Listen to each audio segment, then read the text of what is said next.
Oh, hello.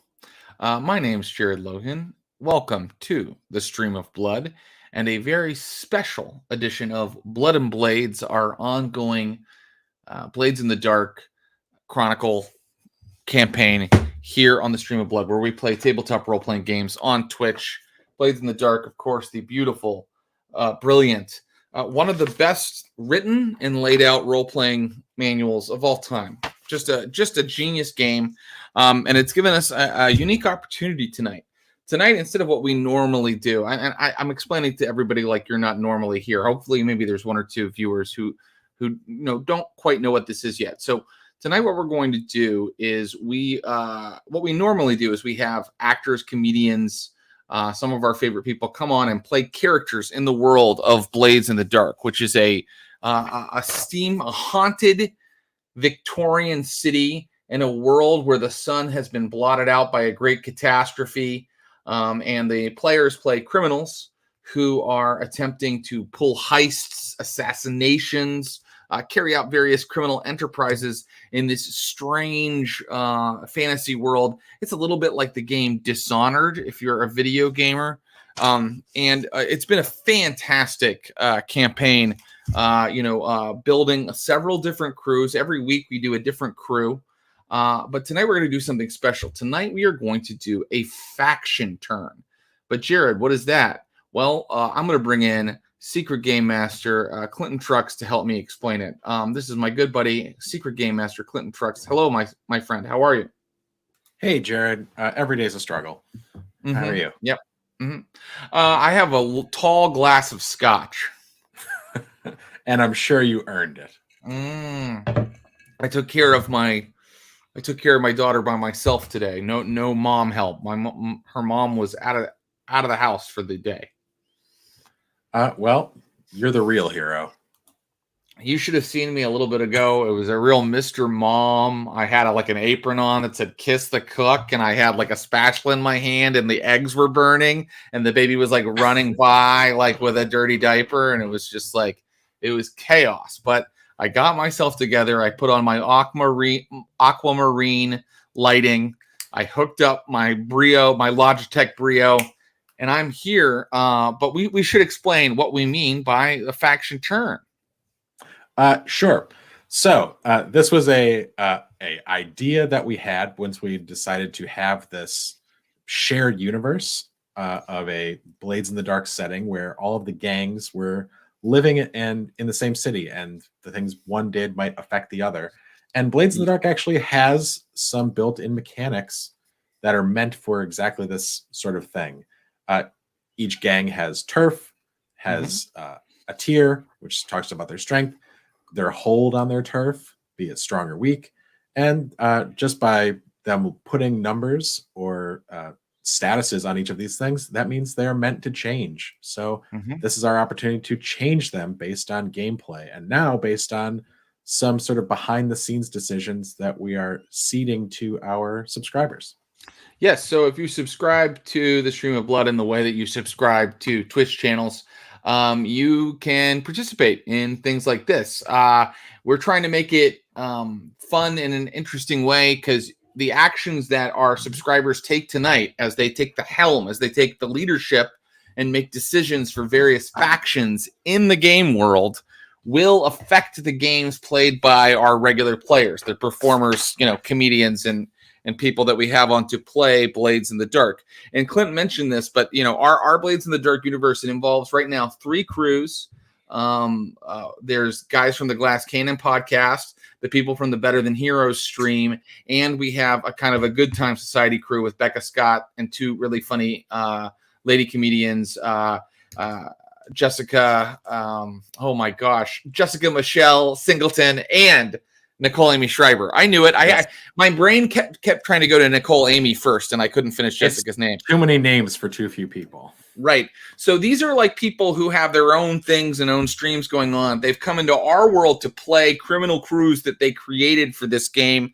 But the game itself, as Clint was saying, has all of these factions. Look, here are the factions listings in the book. And all of these people, as he said, have turf and goals and NPCs connected with them, and strength levels, which are called tier.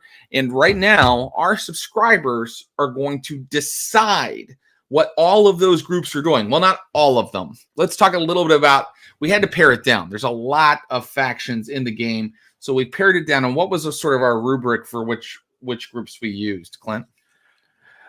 Anybody who had been explicitly mentioned or interacted with our crews in play got priority. And then ones we thought were cool. And then ones that we thought if they acted, they would have an effect. If the things they do would probably affect our players, So the whole idea is that the subscribers tonight get to do things that will shake up the world in ways that the Tin Whistles, the Glass Cannon guys, and our buddy Ross Bryant will notice when they play next week. That the Kinohora will notice. That the Better Than Heroes crew, that Becca's crew, the Weird Sisters, will notice when they are running around the world. They'll notice things changing, and hopefully, eventually, we'll be able to do some big, crazy crossover with the different crews once this all comes to a nice boil.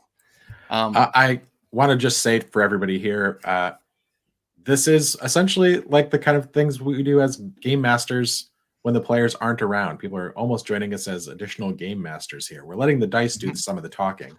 Yeah. But this is truly the sort of the faction turn that will be setting the table for gameplay later. This is not a game session in and of itself. That's right. And I want to explain how it's going to work. And Clint, please slide right in and correct me if I get something wrong. So how we've decided to handle this is that inside of the faction section of Blades in the Dark, the crews have goals, projects they're working on listed.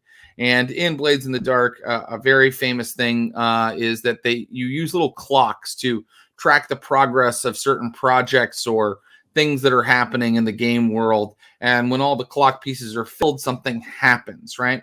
So tonight, our various factions are going to have the one listed in the book for them or the two listed in the book for them as options for our subscribers to work on. But they may also work on some that we've come up with, other like goals and objectives. And the subscribers who are controlling the faction will have to decide which objective is the most important to them. And then we will roll based on the long-term project rules, which let us know, how many, what kind of a success equals how many wedges of the clock. And we'll see if some of these objectives get completed and the game world changes, and we'll know what all these factions are up to. Are we ready to begin? What do you think? Yeah, guys, here's how we're doing it today. If we learn anything, this may change in subsequent faction sessions, but I think we're ready to start. Okay, great. So who is first up in our, well, first of all, just go through your little slideshow here, and let's see how the various crews stand in terms of their alliances and their, these, some of this may change based on discussion we have here, but I plugged in all of our factions and plugged in some of the statuses we're talking about. So our three crews. We have the Tin Whistles based out of Coleridge. We're saying everybody is at least -1 with the Bluecoats because they're just bastards. And they interfere with your crime. So yeah, they're cops in a world of criminals. The Tin Whistles have already had a significant run-in with the Fog Hounds. So significant, 2 of the 3 named NPCs within the Fog Hounds have been wiped off the table. One fatally, and one... Goldie is fatally wiped out. There is a chance that the captain could come back. What was her name? Margette Vale. Margette Vale. There's a chance Margette could come back. Right now, she's been driven insane by one of our players, Troy LaValle, as Pontiac Zoe. Drove her mad, but she could come back. Sure. Let's see. For the Tin Whistles, they had a run-in with someone who may or may not have been Lord Scurlock.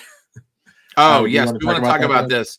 So I think that when I was running the game, I meant to say Lord Scurlock.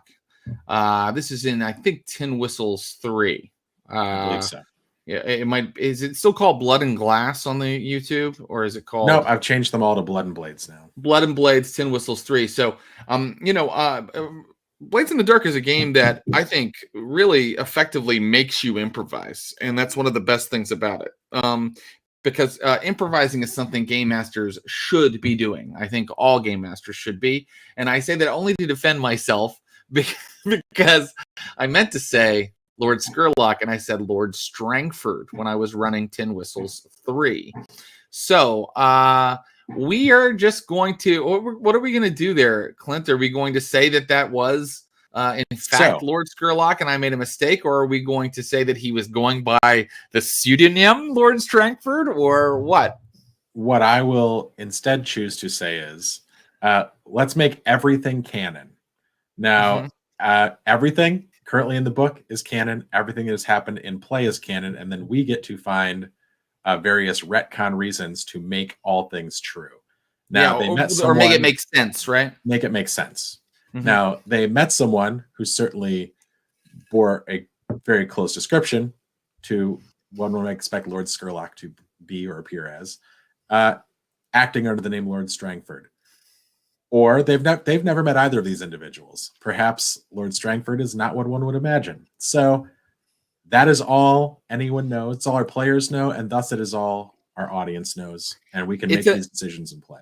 That's right. We'll make them in play, and it's probably going to be a player one day going, I know what's going on. It's this. And they're going to make a statement, and I'm going to be like, yep, that's true now. Exactly. I'm letting you behind the curtain, guys. That's in my opinion how a good game master does it. You just go, oh, wow, the player had a great idea. Yep, you got it. That's correct. Exactly. Okay, so let's see what our other crews that we play with. So the Tin Whistles very quickly, the Tin Whistles had a run-in with the Spirit Wardens. Which I think has taken them from neutral. They're on the Spirit Wardens' radar, at the very least. And then one of our members of the Tin Whistles has a real axe to grind with a crew called the Oxbacks.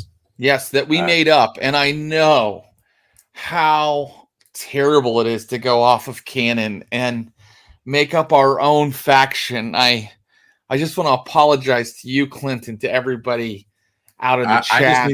I need the chat and the subscribers to know that Jared feels really bad about this. I feel so bad that we've created our own faction. There's all these factions in the book, and we should only use things that are canon. How dare a game master and his players make up their own fun in a game? It shouldn't be allowed. And I'm being very sarcastic. Okay, let's keep going. All right, we will move on. The Kinahora. Yes. Now, the Kinahora had a run-in with at least one of the Dimmer sisters. That's right. Taking them from neutral to interfering. Not hostile, not at war.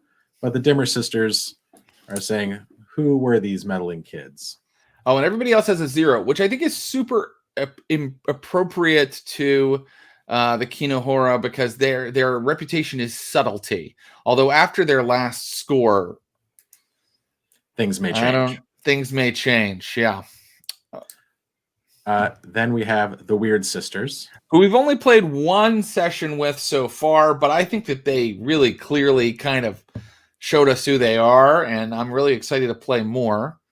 It became very clear that the Circle of Flame had no love for them, and that is reflected here.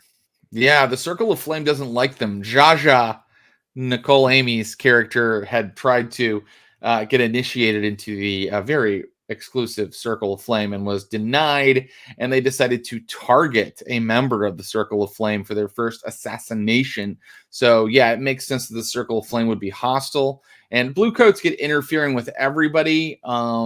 If the Bluecoats get hostile with you, you probably have a real kind of plot wrinkle on your hands. So potentially, yeah. So that's why they're mostly neutral, and why the Tin Whistles had the most little kind of things going on, because they've played the most sessions. But the idea is for us to every week play a session of Blades in the Dark on Saturday.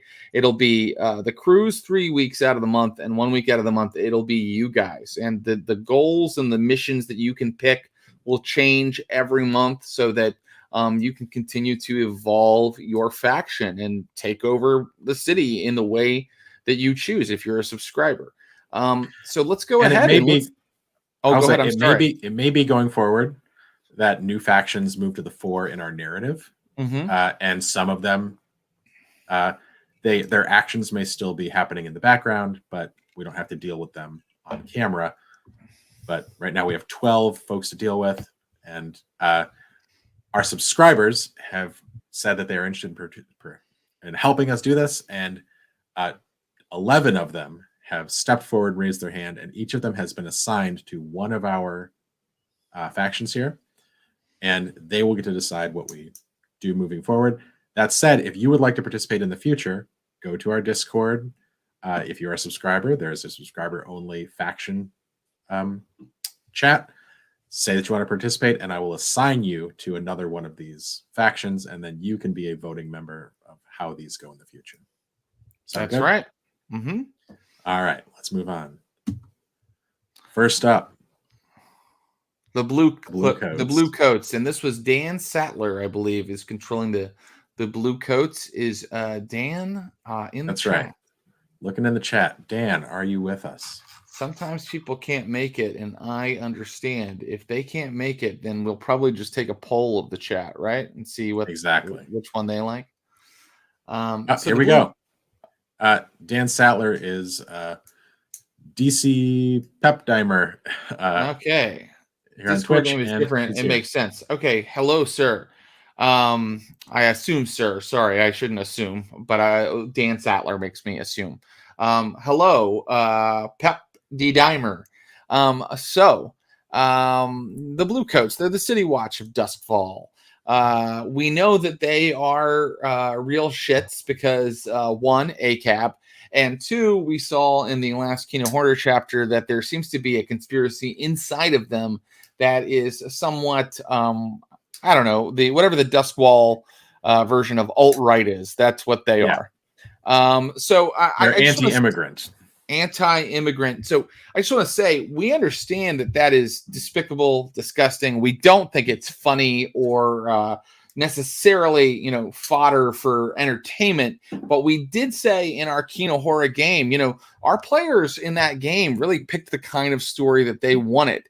And it was going to be a story of the Skovlin immigrants who have a hard time in Duskwall and are treated poorly. And, in our own world, immigrants are treated poorly by the cops. So, and there are right-wing conspiracies inside of police organizations. So anyway, I just want to say we get how awful that is, but we think we shouldn't shy away from stories like that if we can. And we love Dan. He is not a bad guy. He just gets to play a bad guy on our channel. That's correct. So, Dan, your choices are, of course, the canon goal of the Bluecoats to procure bigger budget military arms and equipment. Here's the really nasty one, but if you really wanted to try to start sticking it to the Kino Horror, you would choose this one. Relocate Skovlin refugees to Dunslow Ghetto.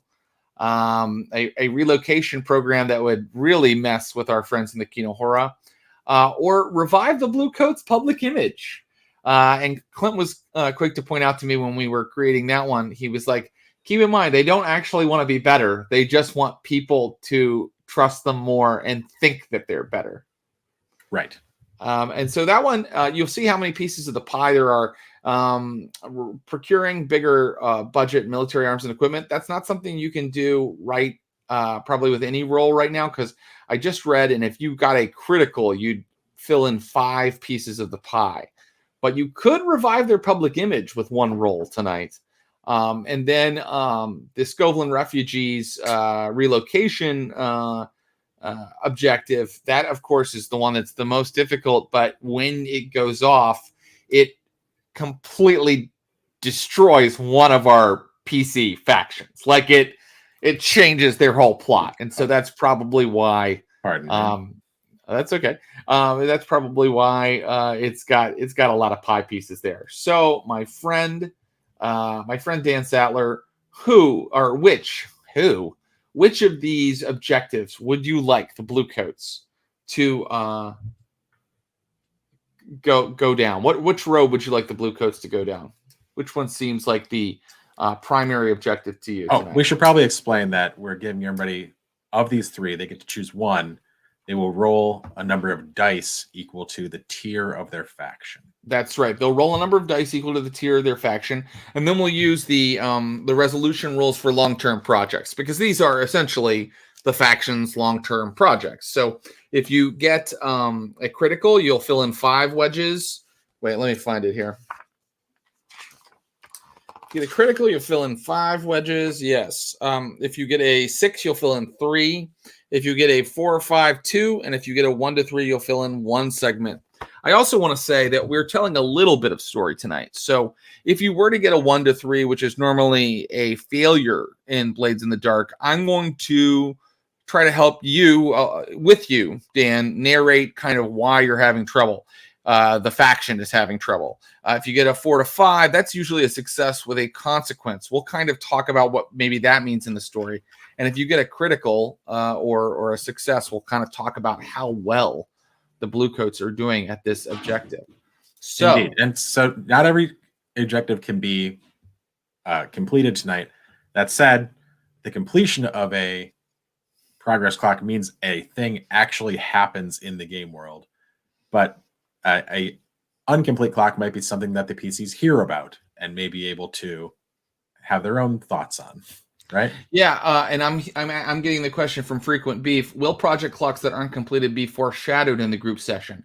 It's very possible. I'm going to try to do that because I think that it depends on where play goes. But for example, if someone was kind of interacting with the Bluecoats or looking into the Bluecoats, they would definitely find out possibly what the Bluecoats are working on.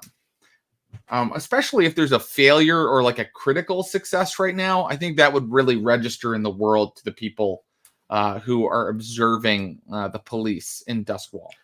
Something like reviving their public image will be felt in every game very quickly.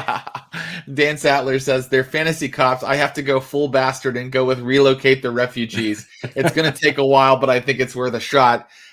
That's the kind of player I like. The one what tries to fuck with other players. So how are we going to roll the dice, Mr. Clinton Trucks? Are we going to let Dan do it and be on honor system, or are we going to roll it ourselves? No, people love the absolutely piercing sound of your glass little dice roller. So let's have you do it. Okay, here we go. Dan Sattler, I'm pulling out 3 dice. 3 dice, a blue, a red, and a yellow for a tier 3 Bluecoat crew. And I've got my glass bowl here. Let me put it right near the microphone. No, don't. People hate it. They don't like it? We got a complaint recently that it's a little piercing. Oh, pudding. All right, here we go. Here comes the roll for the Bluecoats. Should I be doing this? I really have the shittiest dice luck. It's why I'm a good game master in one way. Okay. That's a 6. All right. That's a full success. So we are filling in 3 segments. It's not a critical, it's a success. Right. We're filling in 3 segments of the progress clock for relocate Dublin refugees. I am making a note. I don't want to have people watch me moving JPEG files around. Move the JPEGs. Move the JPEGs. So that is going to start happening, and but it won't really kind of come to fruition until all those many little pieces are filled there. It looks like 12 are necessary. I hope, Dan, that you just keep coming back and choosing that so that it fills up all the way, and the Kinohora are suddenly playing against you, sir. All right. All right. Shall we move on? Let's move on. Okay. Our next gang is the Circle of Flame. The Circle of Flame. So these are a secret society of antiquarians, and they want to procure certain magical artifacts. They want to get their sticky fingers on the ancient artifacts of Kotar, But they came into contact with the Weird Sisters in the Weird Sisters' first adventure, and the Weird Sisters shot and killed one of their number, an Aruvian, who is a bad man. And Kaya was his name. They have a library of scholarly works, okay, so this is an important part of their story. That library of scholarly works, cataloging many of the arcane artifacts and valuable treasures, disappeared when the Lost District was abandoned outside the lightning barrier. So if you know our game, Blades in the Dark, there's a lightning barrier around the city that protects the city from the ghosts out in the Deathlands. There's a Lost District, a district that used to be part of Duskwall that was lost. At some point, the ghosts burst through. They destroyed the defenses, and the city wall moved back, just like an attack on Titan or something like that. So the Circle of Flame, among other things, would desperately like to get that district back so that they can get in there and try to find their library and catalog of artifacts. Well, for a number of reasons. For instance, one of the quirks here is one of their 7 members is a demon in disguise, and the artifacts they're trying to get appear to be mummified pieces of a legendary sorcerer, demon, or hero of some sort. So, I mean, these guys, they seem a little bit harmless until you realize that they're trying to perhaps revive an ancient demon king. Right? Like they seem like, oh, or something of that sort. Yeah. We just want interesting artifacts. We'll pay top dollar. And then you realize that perhaps they are trying to revive a demon lord. So the Circle of Flame, I believe it was Elisa, right? Yes, and Elisa's here. So Elisa, your choices tonight are to work on the canon objective of acquiring all the ancient artifacts of Kotar, which, by the way, revives the demon lord. Convince the or city something. Or something like that. Convince the city council to reconstruct lightning wall around the Lost District. You see why they would want them to do that. And certainly people would see it in the game if that started happening. Ally with a crew to steal artifacts with the Circle. So if you pick that one, they're just allying with one of our crews, and you can choose the crew who they're going to approach. The only choice you can't make is, of course, the Weird Sisters, because they have a hostile relationship with the Circle of the Flame. But you could perhaps have them approach the Tin Whistles or the Kinohora to steal artifacts for them. All right, Alyssa, thoughts? Alyssa, we can't rush her. This is important. Yeah.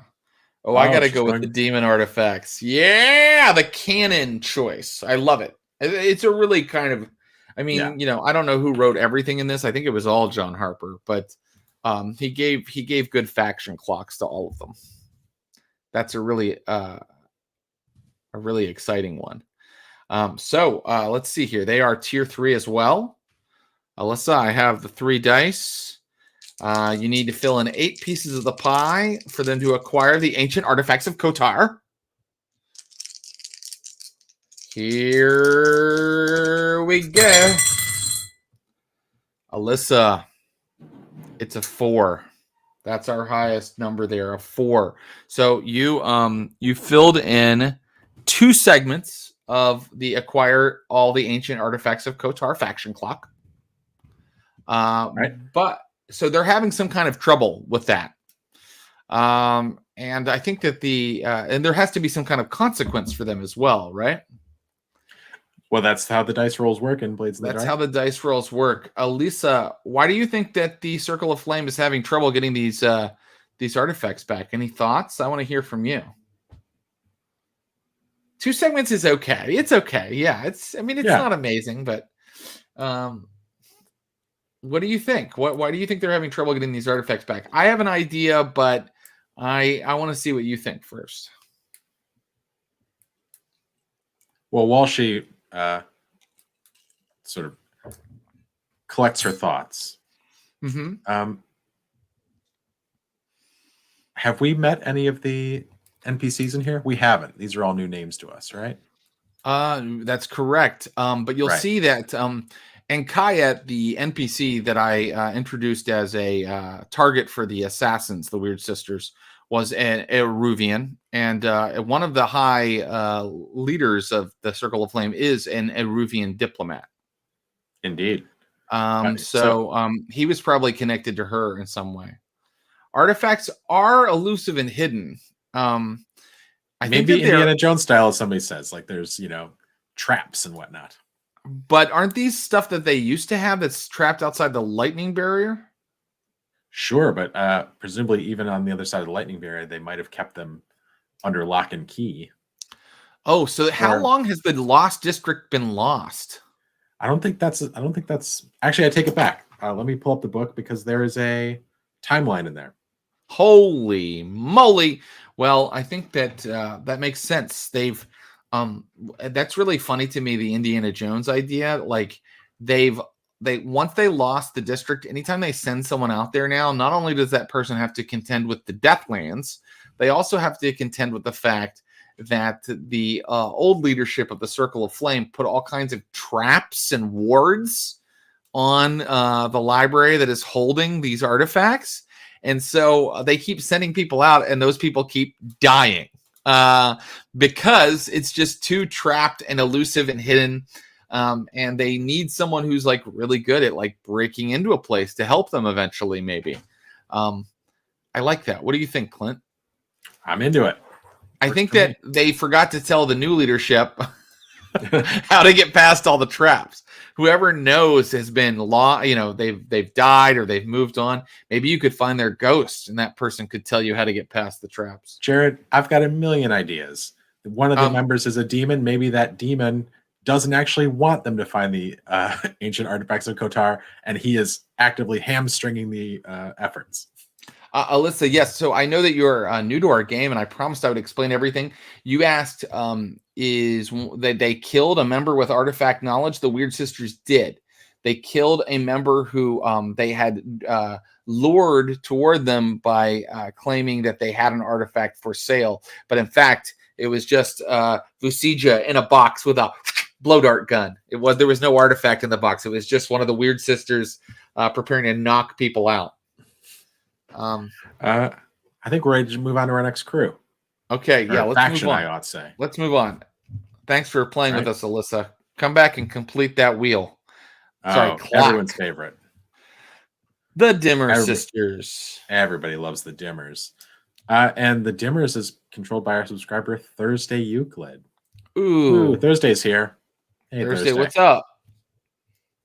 Thursday, you know the Dimmer Sisters. They are housebound, cat lady, basically, witches, but / hoarders who desperately also want to procure occult knowledge, and they control many ghosts in the house where they dwell. They are real creeps, real creepos. And they probably have a vendetta against the Kinohora if they knew that was the Kinohora. The Kinohora were pretty subtle on their first score, so they might not know it's them yet. And so your options Thursday are the canon choice of dominate the spirit trade, which Clint, the spirit trade, correct me if I'm wrong, would be literally trading in souls, right? Indeed. And perhaps one day our own lost district of crews, the Funko Papas, will rejoin us, and they were a group who were engaging in the spirit trade. They were spirit traders. That's right. That's right. Obtain arcane secrets. Repeating. That one is the one that's easiest to fill, clearly. And what I will say about that is, if you fill it, you and I will talk about what arcane secret they have explored. And that one doesn't go away. You could try it next time, and the time after that, and the time after that. But definitely there's a new power or ability or asset that they will have if you fill that one. And then finally, locate the Sephiroth Sidarum. So in the very first score of the Kinohora crew, they stole a book from an auction house called the Sephiroth Sidarum, and one of the Dimmer Sisters was there to get her hands on it by any means necessary. It is a Skovlin book that explains how the universe works. It is in a occult tome And if they locate that book, they will find it in Drax books in the hands of Elazar Drakkar, and that will bring them into conflict with the Kinohora. All right, Thursday. What do you think? She wants that Sidarum. She wants that Sidarum. Give me the buck. Give me the buck. All right. So Thursday, I got 2 dice here because they're a tier 2. Let's do this thing. 3. Ooh. Only one part of the wheel on locating the Sephiroth Sidarum has been filled. What is causing the Dimmer Sisters to fail in this? Any thoughts on that, Thursday? The Kinohora were quite elusive.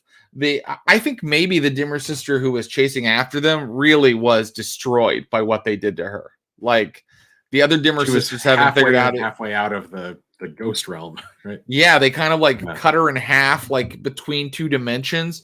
So even if they recovered the body, I don't think the other Dimmer Sisters have figured out how to revive her yet and get her eyewitness testimony. So they have no idea who the crew was who stole the Sephiroth Sidarum. But they're looking, always searching for the precious.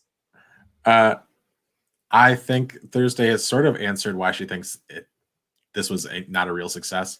The Dimmers are loath to leave their house. They just want to stay in with their cats who need lots of pets. Exactly. They're like, yeah, okay. Yeah, exactly. They're like, you go. I have a lot of I'm dealing with here, and then they're just like playing Xbox in their underwear. It makes sense to me if they're recluses and they sent one of their sisters out and she was immediately cut in half.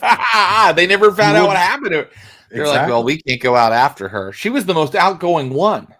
But what they do know now is that the book is in play, that the book was real. It's in the city. Someone has it. That's one progress piece for me. Great. Yeah. All right. Who's next? Let's move on. The Fog Hounds. So this is a 5-speed hybrid or hybrid 5 on the Discord, who I believe was unable to join us, but fingers crossed. Hybrid, are you here with us? I think he said that he couldn't make it. Well, that's too bad because this is the best one you could have possibly gotten. When we randomly assigned these using like kind of random rolls, right? I did indeed. Yeah. So this is one of the coolest ones you could have gotten because this crew has already been kind of decimated by our friends, the Tin Whistles. But one of their members survived, and he has sworn revenge against the Tin Whistles. Exactly. So this crew lost members, but just by virtue of the rules of the game, did not lose any turf. So I'm going to say there is still very much a faction. Oh yeah, absolutely. I mean, and they, they can make moves. If at least one of them survives, they can make moves. And that's how the dice went that day, is that Bear, the second in command, fierce, moody, brash, he got away. Hybrid, sorry you couldn't make it. I'm going to roll 1 die, my red die, for the Fog Hounds, and we'll see how they. Oh, wait, we have to choose something. Yeah. Oh, so chat, why don't you tell me which one you like?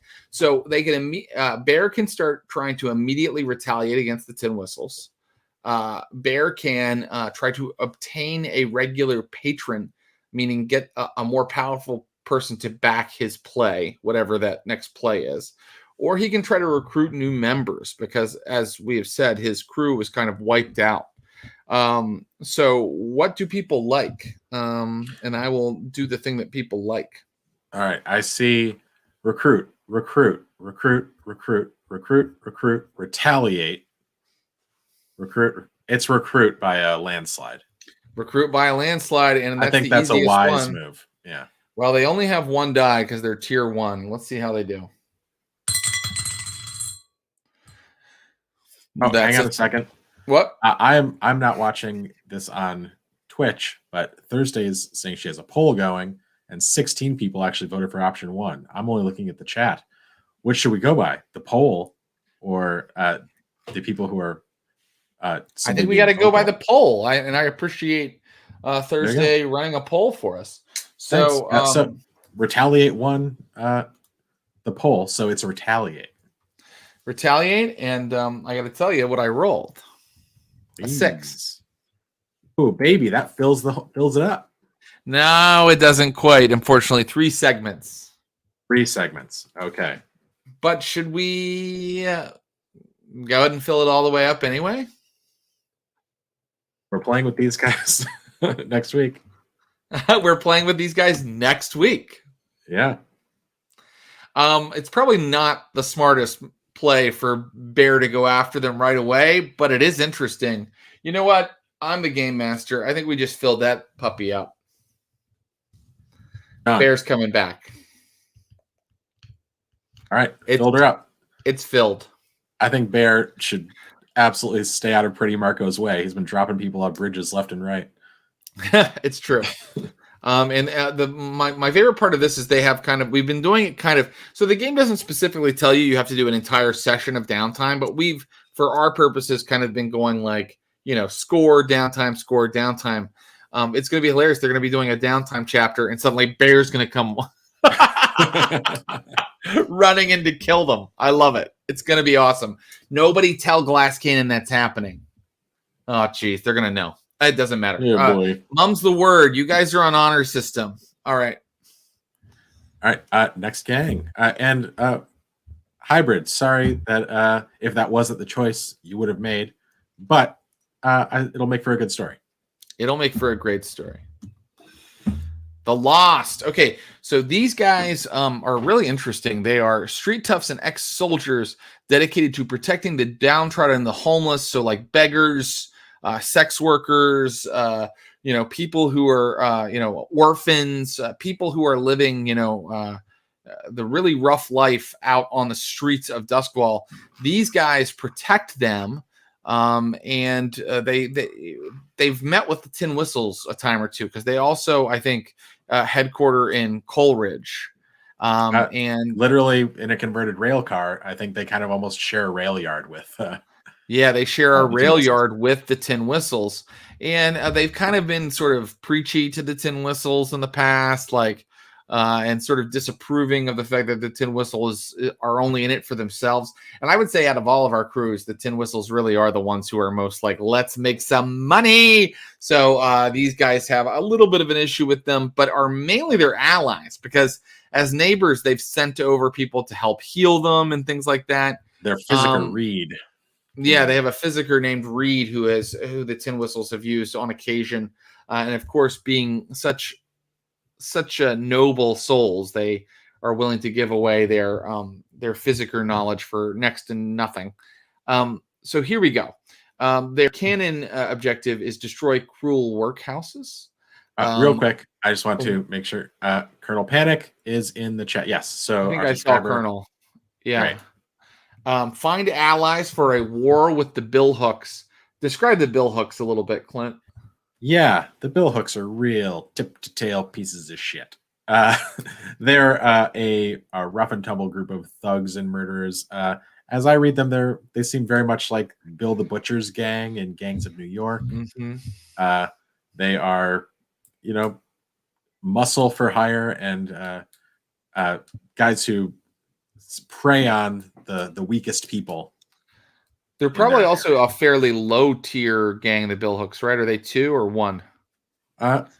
Unfortunately, the screen that has I have it right here. Don't worry. Great. I have it right here. Is being shared. The Billhooks are a tier 2 faction. So the Lost aren't quite powerful enough to go against them.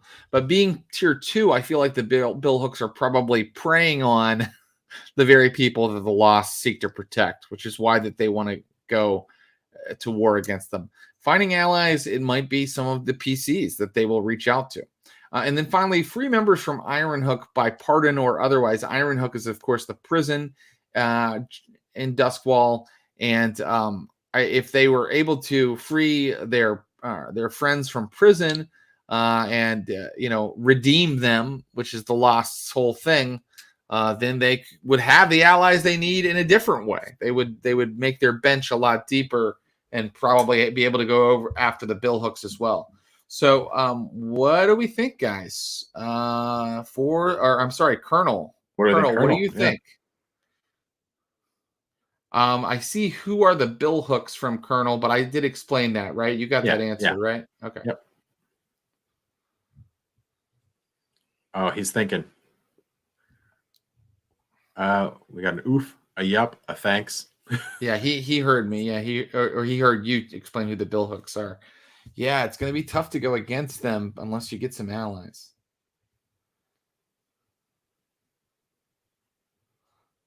And destroying cruel workhouses, well, that would make them a Kino Horror ally on the face of it, right?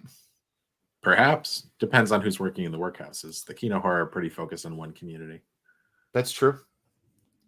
Yeah, the Kino, I guess the Skovlin immigrants are mainly in the factories, not the workhouses, right? Sure. Well, anyone who can't pay their debts is in the workhouses, right? Yeah.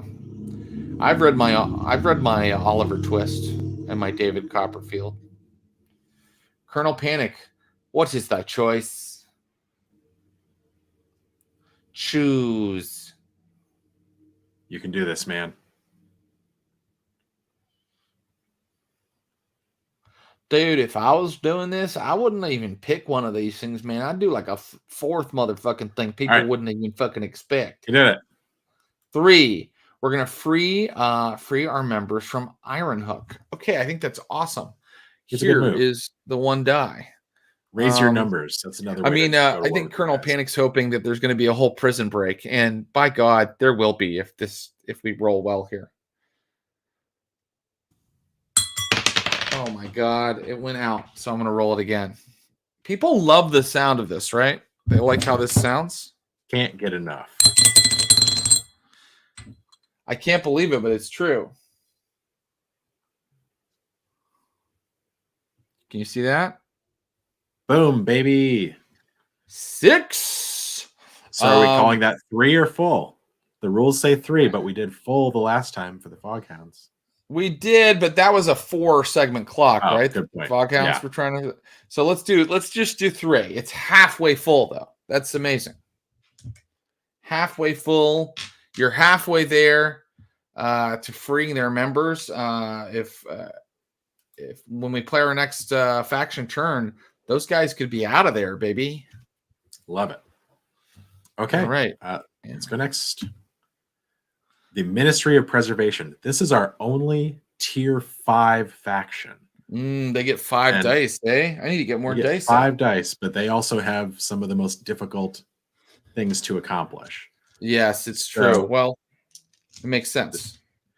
We're having a discussion about exactly what the Ministry of Preservation are. They seem to fill a few roles in the city. But most importantly, they control the Electro Rail, which is how one travels from city to city through the Deathlands. And the Electro Rail does go over water as well in some places because it's a series of islands. The Shattered Isles is our setting here. So and they had a brief run-in with the Tin Whistles in their first score when the Tin Whistles were kind of getting out of the city. And we know that one of our Weird Sisters is sort of a Deathlands scavenger who goes in and out of the city in various ways. So these guys are tier 5. They're way high above all of our PCs right now. But the things that they do in the city are really important. And we wanted to give people an interesting, maybe an unexpected tier 5 faction. Who has Ministry of Preservation? The Ministry of Preservation is our good pal Clancy. And Clancy's here. Oh, Clancy. Hello, Clancy. I hope you're keeping warm and safe in Texas. So Clancy, the canon objective of the Ministry is really quite exciting. It's seize control of the Leviathan hunters.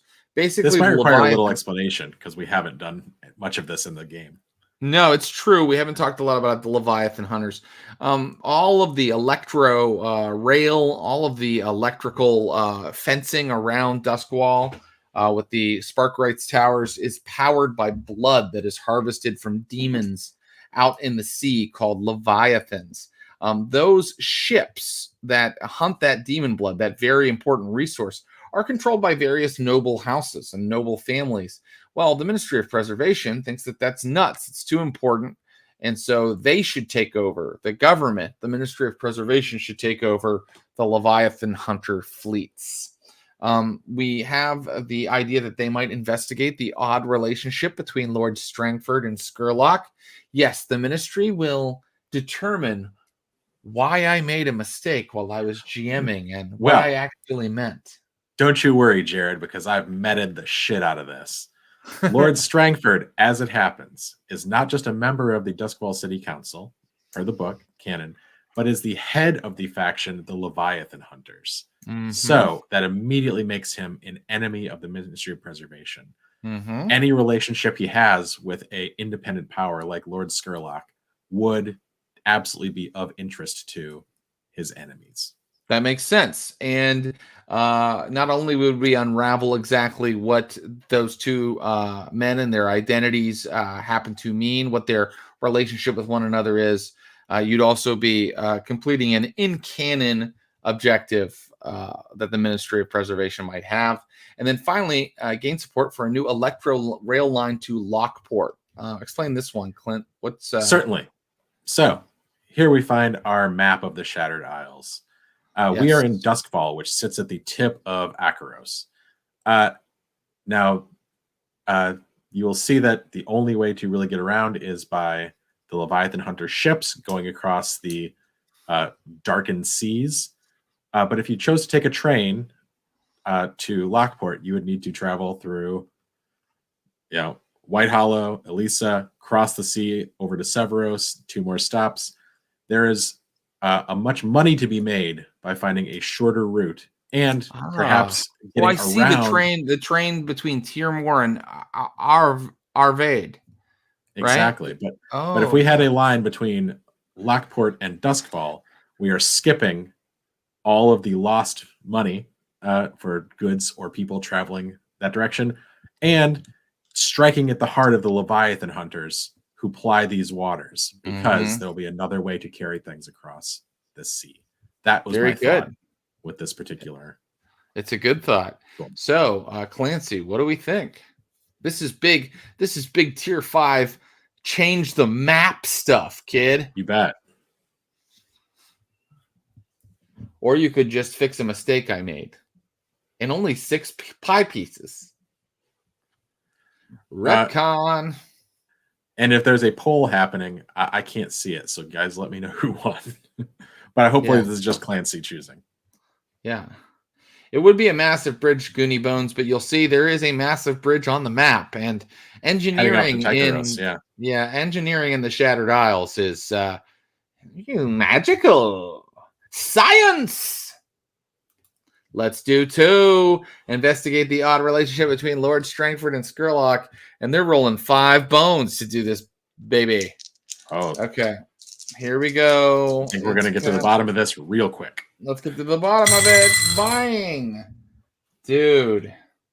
5 is my highest roll. So it is a success with a complication. And it is only 2 segments. 2 of the 6 segments. So, I think that these 2 people are very powerful.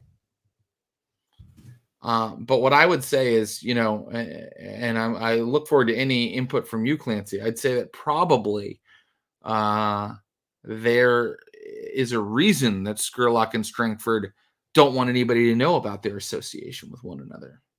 There is a secret there. Not a mere game master mistake, but a very exciting secret to unravel. And that is why a tier 5 faction has not yet been able to unravel it. And may I suggest a complication? Sure. Yes, we need one. I would suggest, and if Clancy has a better idea, happy to hear it, that complication is Strangford and or Scurlock now know that someone is looking into their relationship. Whatever their clandestine connection is not so secret any longer. Right. They know that someone knows that they know each other, and they're trying to veil this relationship. How many pieces did we fill, Jared? We filled 2 on that one, my friend. 2. All right. There we go. Next. That's the Ministry of Preservation. Next, the Spirit Wardens. Everybody's favorite. Here's some more big, powerful stuff in the world. So the Spirit Wardens are the bronze masked hunters who destroy rogue spirits. They also run Bellwether Crematorium to properly dispose of corpses. Anytime a death occurs in the city, their bell rings, a spirit crow flies. Spirit crows are magical sort of familiars that they maintain. A spirit crow flies to the location of the death, and the Spirit Wardens are not far behind. They're sort of firefighters, but for ghosts, but way more sinister, goth, and creepy. Anything you'd like to add to that description, Clint? No, I would say that the canon clock that is presented assumes that there are infiltrators within the Spirit Wardens. We'll go ahead and make that canon because it's named here. Do we want to hold the ability for us to change who those infiltrators may be? I think by canon, it's a group called the Unseen. They are the Unseen by canon. Well, I don't know. I mean, the Unseen are a faction we're not using tonight, so let's just say that let's say it's enough to know the Spirit Wardens don't know who they are yet, and we'll define who they are later in our world. I will say the Spirit Wardens had a very close run-in with the Tin Whistles in their last score. When they were trying to take over the brothels, they killed Nyrix, the leader of the owner of the brothels. They were trying to take over, and that brought the Spirit Wardens right to their door, and a very scary time. And the Spirit Wardens actually ended up capturing the Tin Whistles and torturing them. Indeed. So there's already some ill will between the Spirit Wardens and the Tin Whistles. In addition, let's look. Who's controlling the Spirit Wardens? This is our good pal Derek, Frequent Beef. Oh, Frequent Beef, and I'm glad you were able to make it. Okay, so uncover the infiltrators. That's the canon one. I mean, this is important. There are moles in the Spirit Wardens. They do an important job, and those people should be found. Uncover groups within the city hidden from the Spirit Crows. In our Weird Sisters chapter, we found out that the Weird Sisters are protected from Spirit Crows. That is the special ability they chose for their assassin group. In theory, there are other groups out there who have this special ability. For some reason, they are shielded. Spirit Crows cannot find them when they kill somebody. And it was sort of hinted in the Weird Sisters chapter that possibly there is someone on the other side of the veil, or forces, ghosts, that are helping to keep them hidden. If you fill in this pie, this clock, the Weird Sisters are going to have a tough time. And then finally, create spirit hounds to patrol the ghost field. We know that the Kinohora, one of their shticks that they like to pull, because they have a whisper in their group, is kind of moving themselves fully into the spirit realm, and moving through the kind of like dead architecture of the spirit echo of the city of Duskwall. If you fill in this clock, the Spirit Wardens have created new allies, new creatures similar to the Spirit Crows that are, giant mastiffs that basically hunt in that sort of, echo of the city that exists in the spirit realm, which would make things tough for the Kinohora and ghosts in general. Sure. So we're making our own Hounds of Tindalos. That's exactly right. We're creating our own Hounds of Tindalos. So, Frequent Beef, what do you think? He has chosen. What has he chosen? I'm going with the Spirit Hounds. Hey, I'm going to go ahead and say it sounds like an exciting choice, and it's really going to fuck with the game world. I love it. Here we go. 4 dice, and you only need to fill in 6 ticks. You demand that someone pets them. They're going to be cute. 5 is the highest I've done. So all right. 2 ticks are clicked, 2 wedges are filled, And what we will say is that there has been a complication. Frequent Beef, you are welcome to suggest what that complication has been in creating these new canine familiars that will live inside of the ghost echo and hunt spirits and people who are running around in there. What is the complication been? I have an idea, but I want to hear Frequent Beef's idea. Yeah, that's exactly what I was going to suggest, actually. That they've created these things and they don't really know how to control them yet. There's just a pack of loose wild dogs in the ghost field. You got it. And what's really going to be fun is when next time the Kinohora just sneaks in there and these loose wild dogs are just running around in there. I think that's going to be really funny. But if he comes back and fills the rest of this pie, the spirit wardens may be able to take control of the hounds that are just now loose, correct? Well, it'll be everywhere, and it'll be organized and sort of, suddenly there'll be kind of a police state inside that ghost field. It will be like regularly patrolled and harder to get through. Sure, they can release the hounds. Yes, exactly. All right. Well, thank you, Mr. Beef. Thank you, Beef.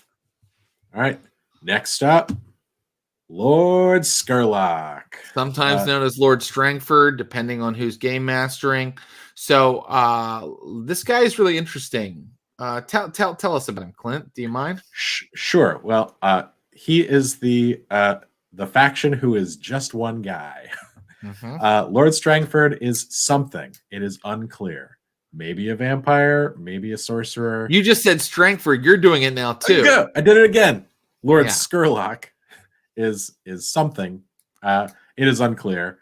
But as described here, his tier 3, is his personal scale. In conflicts, he counts as a large gang. Fighting him is like fighting 20 people. And he's bound by ancient magic to the demon Satara.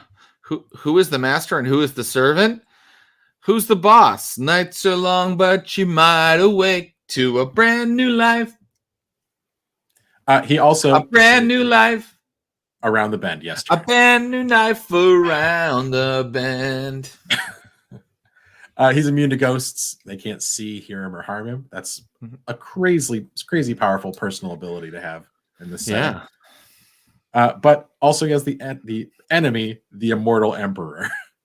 And so the emperor of of Akaros, or the Shattered Isles, is sort of the entire empire. The leader of the entire empire is his enemy. So yes, he should have had one that was just like, go punch the emperor in the face. So Greggles is our Lord Scurlock representative here. Oh, I know Greggles.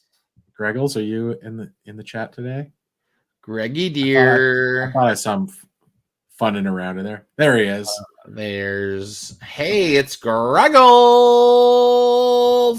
Okay, Greggles. All right. Here are your choices. The canonical: fulfill your debt to Satara. So Lord Scurlock must fulfill a debt. Satara has found a nest of sea demons in the harbor encased in stone, chained by magic from the cataclysm. Satara is a she. She seeks to free them from their to see their wrath loosed on the world. So if you fill in those 12 segments, ancient demons will be released from the harbor to destroy everybody. I mean, that's exciting. Obtain arcane secrets, just like the Dimmer Sisters. That's going to repeat. And if you fill it up, you and I and Clint will talk about what the new arcane secret you found is. And then finally, we saw in our one appearance of Scurlock Strangford that there was a beautiful woman, yes, a ghost wife perhaps, yes, a beautiful woman that the Foghounds had been transporting. She was sort of in a state of suspended animation. She was the strange cargo that they were moving, and that might have something to do with this last one. Revive for Cynthia, his long lost love. So, Greggles, what'll it be, buddy? You get 3 big dice. Do you want to end the world, or do you want to wake up a nice lady and maybe just settle down? Yeah, do you want to fall in love all over again or Apocalypse? I need to Oh, go look at with that. for Cynthia. I Oh love it. man, people keep choosing the little weird things we chose that are new to the world, and I love it because I think it's important to take a setting and make it your own. 3 dice. If I get 2 6s, she's revived. Happen.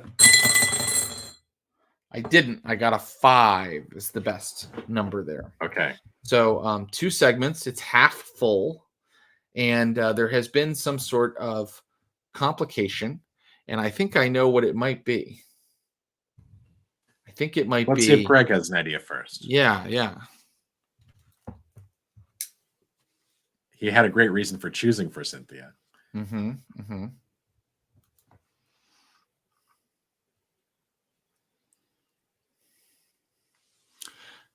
Vamp, Well, Jared, vamp. well, my vamp is just to say, I think it might have something to do with that strange relationship between Scurlock and Strangford. I don't know exactly what, but I think that Oh yeah, there's something that's going on with her body.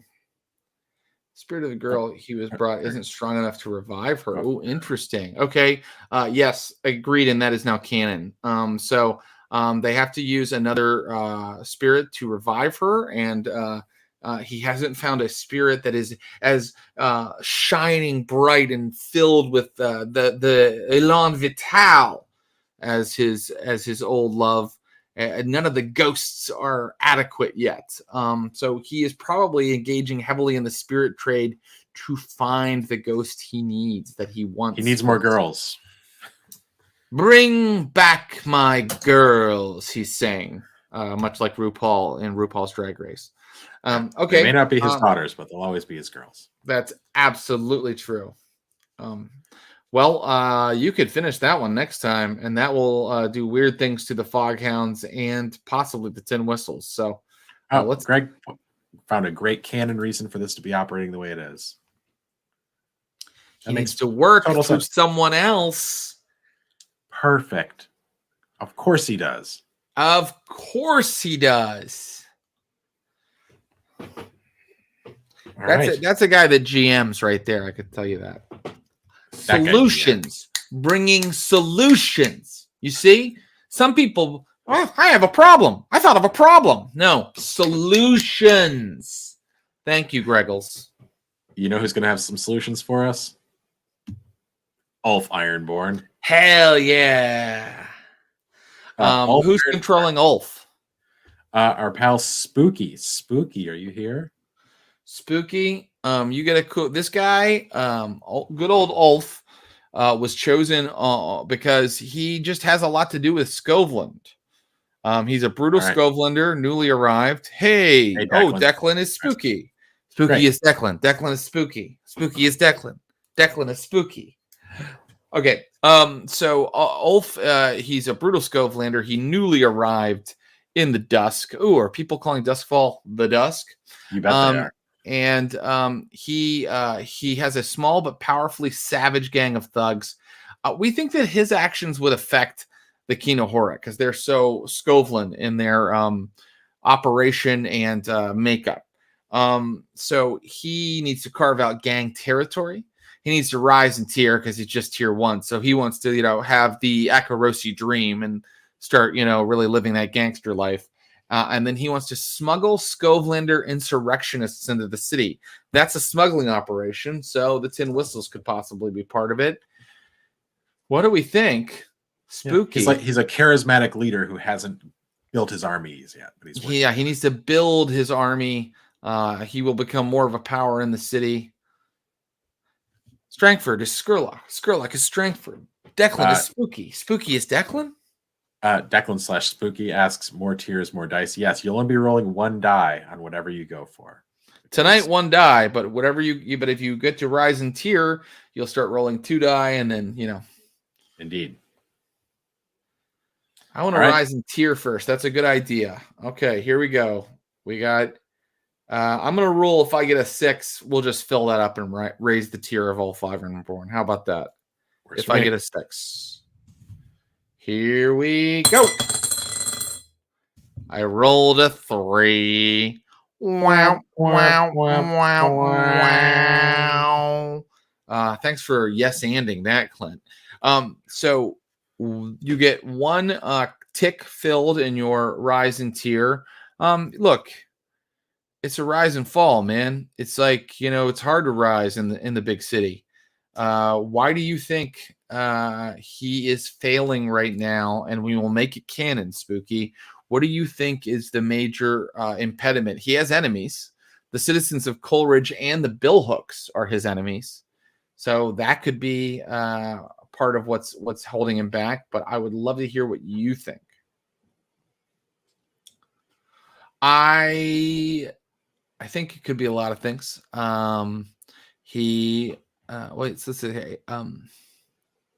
The bigotry of some locals is starting to surface with no scoves signs appearing at public houses and shops.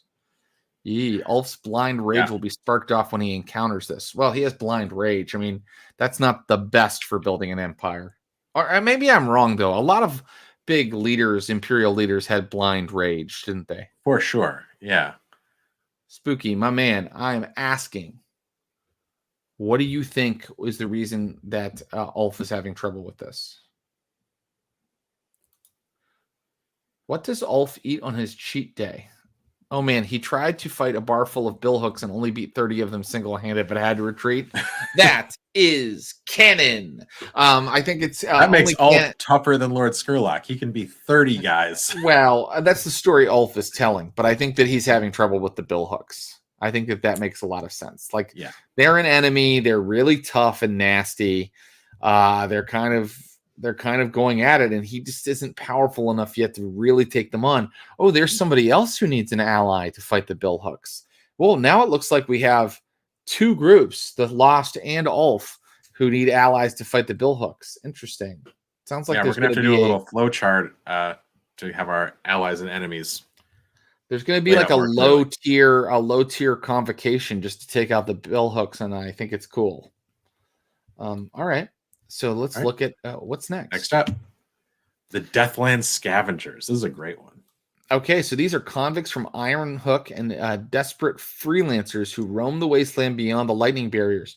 Why are they here? Well, Vusija, one of the Weird Sisters, took a hound special ability that says that she can... What is it? Do you remember what it says? I'm going to look it up, but basically it makes her sort of someone who goes into the Deathlands. She is, in fact, a Deathland scavenger. So I believe being in the Deathlands is bad for you. Like, you need to have, air tanks and whatnot. I think she does not experience those ill effects. That sounds right. Yeah. She took Survivor. You are immune to the poisonous miasma of the Deathlands and are able to subsist on the strange flora and fauna there. And you get +1 stress box. So that's kind of interesting. She spent some time out there. They also have so many reasons they interact with the other factions. Like, for example, we said that the Circle of the Flame really have something that they want out there in the Lost District. They would run into the Deathland Scavengers if they were looking into that.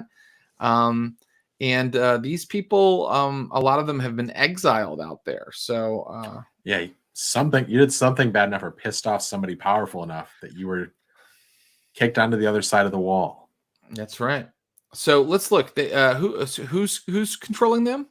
So this is our good pal Michelle, Miss Mike, Miss Mick, Miss MYK, Miss Mick. Is it Miss Mick or Miss Mike?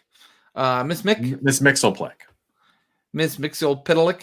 They want to obtain pardons, which means if you fill that up, suddenly there'd just be like a lot of people that are back in the city who've been out in the death world with secrets to sell and a chip on their shoulder against the powers that be. Great for recruiting into gangs or who might start up their own crews. It would be a new X factor. Establish new secret trade route with the city. So they would like to start like selling even though they can't come into the city and stay full time because they think that they'll get caught and sent back out. They would like to establish a smuggling connection with the city, which would connect them to the Tin Whistles. They might use someone like Vusija who goes in and out to do that. and then acquire Lost District artifact catalog from Circle of Flame. Here we go. This is where they directly butt up against the Circle of the Flames objectives. And you could start having these two factions kind of fight it out a little bit. So, what do we think, Ms.? Thoughts? She's absorbing. She's considering. One just creates a random X factor in our game. Another one potentially utilizes player characters, and then the third one just messes with another big faction. Right. We're going to establish a secret trade route so we can make more monies. That's great. Perfect. I'm going to roll 2 dice for you, and we're going to see how it goes. By the way, Miss Mick is, I hope I'm saying it right. If it's Miss Mike, apologies. Sent an article to us about how the Bronte sisters ran their own role-playing games. This is true. Emily, Charlotte, all of the Brontes, Branwell Bronte, their older brother, had like these play-by-mail role-playing games where they took on various characters and they were in like fantasy worlds that they created. Diceless, but diceless. Yes. Yeah. And I think that we should run a game in one of their fantasy worlds if I can get my hands on any of the stuff. Well, she also shared with us a game called Good Society, which is in that sort of mannered setting. Oh, see, we could use that to run that. Okay, right. So I rolled a 5. That's the best I did. So that's 2 puzzle pieces in the new trade route to make some monies. And there is a complication. And the complication, I think, is, well, I want to hear what Ms. Mick thinks the complication is. I think that there's so many complications when you're trying to smuggle things in from a wasteland ruled by ravenous ghosts. She must need a good crew of smugglers is a really great point, Whiskey Whiskers. So I think depending on how you're coming in, our relationship with the Railjacks. Yeah. Maybe maybe they're having problems with the Railjacks. Right. Shaka thinks it was just a ghost nuke fell on them. What do we think, guys? What do we think, Miss? I think rival smugglers is great. I like that a lot. That's absolutely true. Okay, so I don't know who else are. Well, the Foghounds are smugglers, but they don't really deal with land smuggling. Regardless, if the Tin Whistles got involved, it would be a smuggling operation, even if they were like somehow taking out other smugglers. So, yeah, that's canon. That's canon. Greenlit. That's on the board. Put it on the board. Oh, that ain't it. That's not it. Are we almost? Is this the last one? No, we got one more after this. Okay. Our pal Fancy Pants is in control of the Wraiths, who are a crew of like faceless cat burglars. That's right. Okay, so the Wraiths, faceless cat burglars. They are shadows, probably like the Kinohora. Look, they hang out in Silk Shore and Night Market. Night Market is where our friends, the Weird Sisters, make their lair. They have secret rooftop shelters. That's cool. They wear a mask to conceal their true identity. Fancy Pants. They want to recruit expert thieves. That's canonical. They want to secure an arcane ally. That's canonical. They want to remove Bluecoat Captain Miter by any means necessary. I think that would fire at another faction, and it maybe help some of the factions that are having problem with this Captain Miter. I believe Fancy is not with us today, so we're going to have to do this one all by our lonesome. Oh, wait, no, Fancy's here. Okay, Fancy, what do we think? He's deciding between 2 and 3.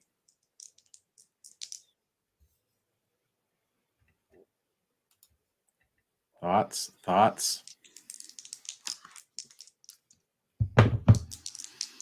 Thoughts, feelings, reservations? Got to go with Demon Friend. Wait, what? Demon Friend? What's a Demon Friend?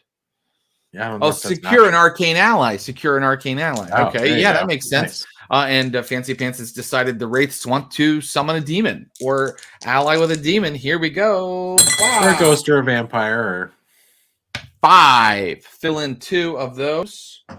There's been a right. complication. I think that the demon is taking over their organization, maybe, or hurting them. I mean, what do you think, Fancy? What do you think? What's happened? I mean, you made it a demon. You made it a demon, and now there's a complication. What do you think's happening? They haven't been able to appease the demon yet, maybe? What do you think? Always go full demon, says Alyssa.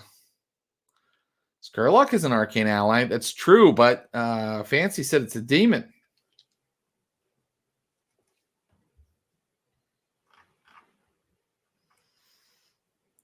Is the fact that it's a demon the complication itself? Yeah, I mean, it could be.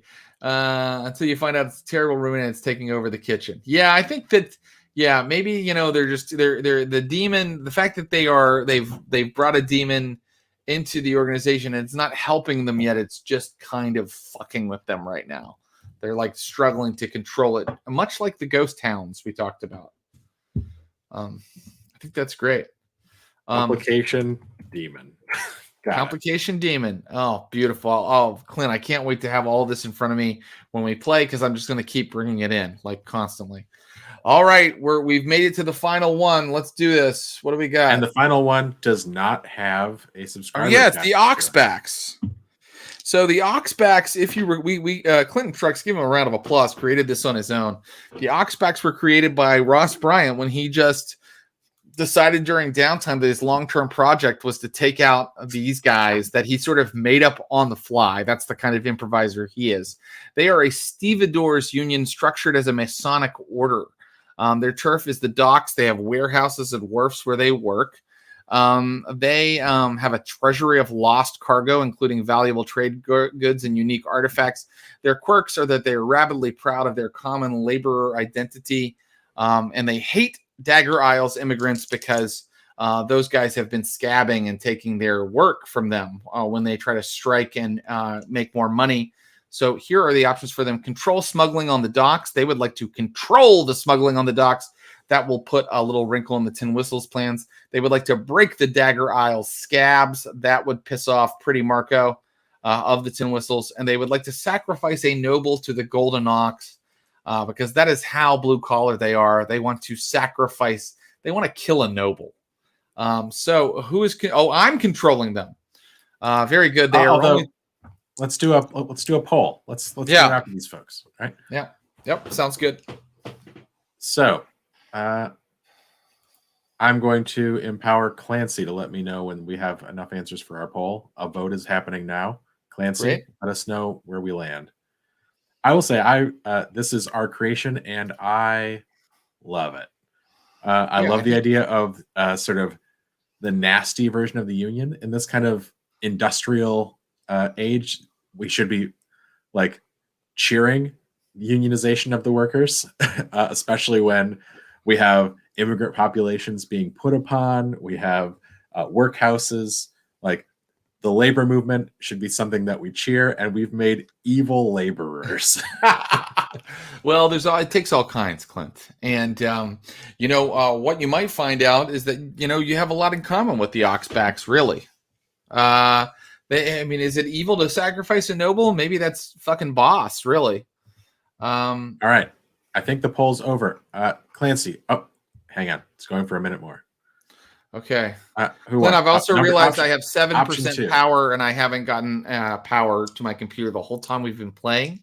We made it to the end, but I think we're going to make it. Okay, here we go. 2. Break the Dagger Isle scabs, and we're rolling. 3. They're not having an easy time doing this.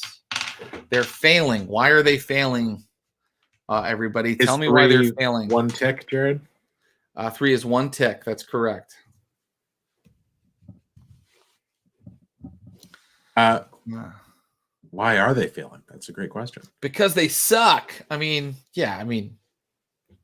Sure, but like, why do they suck? What specifically is making them suck or blow ass or suck ass?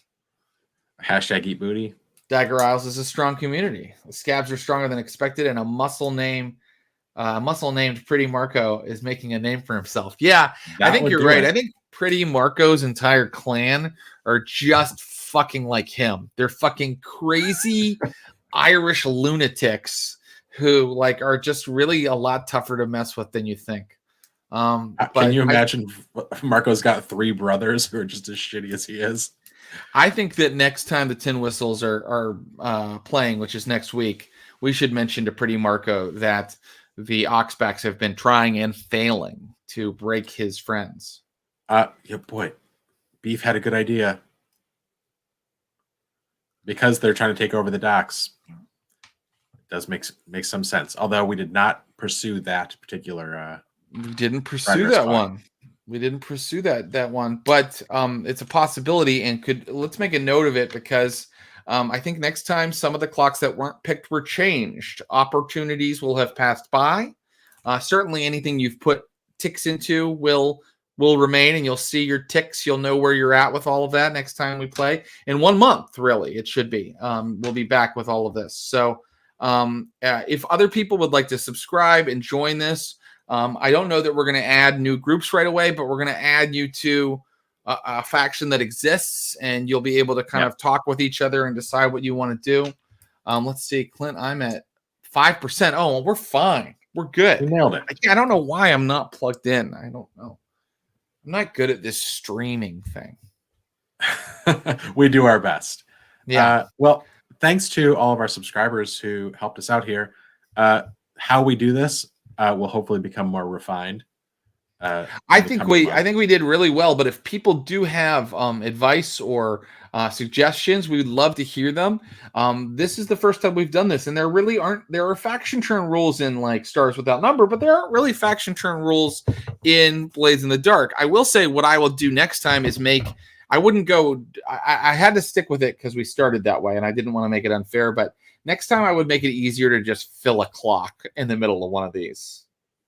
Right. Someone has asked if we subscribe, are we joining a faction?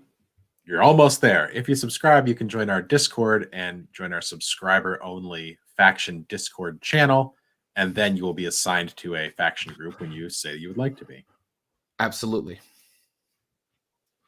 Right. Yeah, really want to say how much we appreciate people showing up for this, putting thought into it, coming up with so many cool ideas, and just kind of being part of our entire world and the game we're trying to do. I mean, it's really, really, really fun to have such a great community that has ideas about the game and gives a shit and gets the fun with which it is all intended.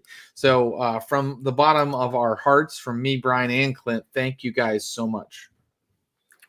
Indeed. And if your battery's dying, shall I do our end of show business? Sure. I'm going to hang out as long as I can. Should I just stay here until the battery just dies? That would be hilarious. Till the wheels fall off, my man. See if you can do it. See if you can do it before my battery dies. Okay. Here we 5% go. Tomorrow at 10 a.m. We are back, 10 a.m. Pacific, I should say. Ashley Birch, Ross Bryan, and Abu Bakar Saleem, the Vampires of Pittsburgh, return. Last week, our coterie met the Burnt Men and learned that there is more to fear in the city than just the Inquisition and the Camarilla.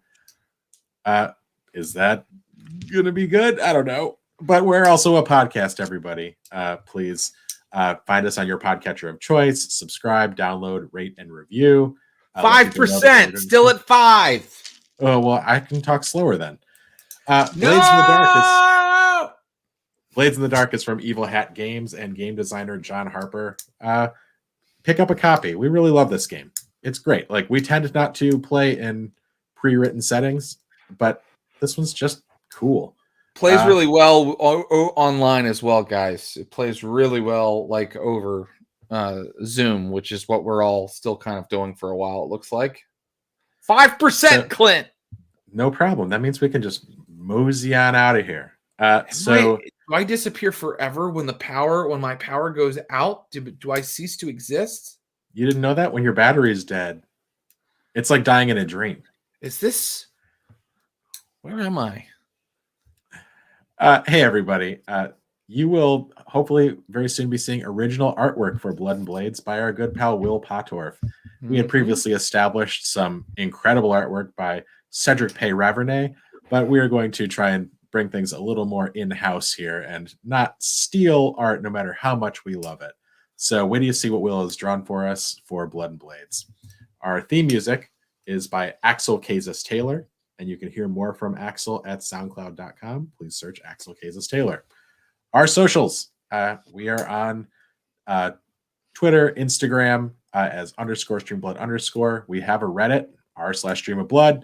The best place to talk to us and everybody else and be a part of our faction turns or other cool things as they arise is our Discord, Stream of Blood, Server of Blood. We are on popping Facebook. and locking now. Oh, yeah, you are. We're on Facebook. I mean, you can talk to us there. We're there. Thanks to our subscribers and the community at large. Thanks to Brian Baldinger, the producer who you cannot see, but is an integral part of what we do here. Our social media manager, Megan Arch. Our You know what they say, producer. Clint? It's the producers you don't see. That's right. It's always the one you don't see. It's the phantom producer. It's always the quiet ones. We have, speaking of quiet ones, a YouTube content producer named Matt Moynihan. He is the one making our great original YouTube 4%. content. Hurry! There's no rush, baby. We're at the very end. The I Stream of also Blood kind of got to logo go is- to the bathroom. Well, that's on you. You need, if the battery's still going, you need to do it in the chair. You don't see my leg, but it's going. It's why I've been popping and locking. I kind of got to go. The Stream of Blood logo was created by Garrett Ross, and our opening animation is by Andrew Orvidal. Whew. That's it. See you in Duskfall, you piece of shit. Jared, Is that a good sign-off? We're going to talk about your sign-offs. Okay. Thanks again, everybody. Bye. Thank you, guys.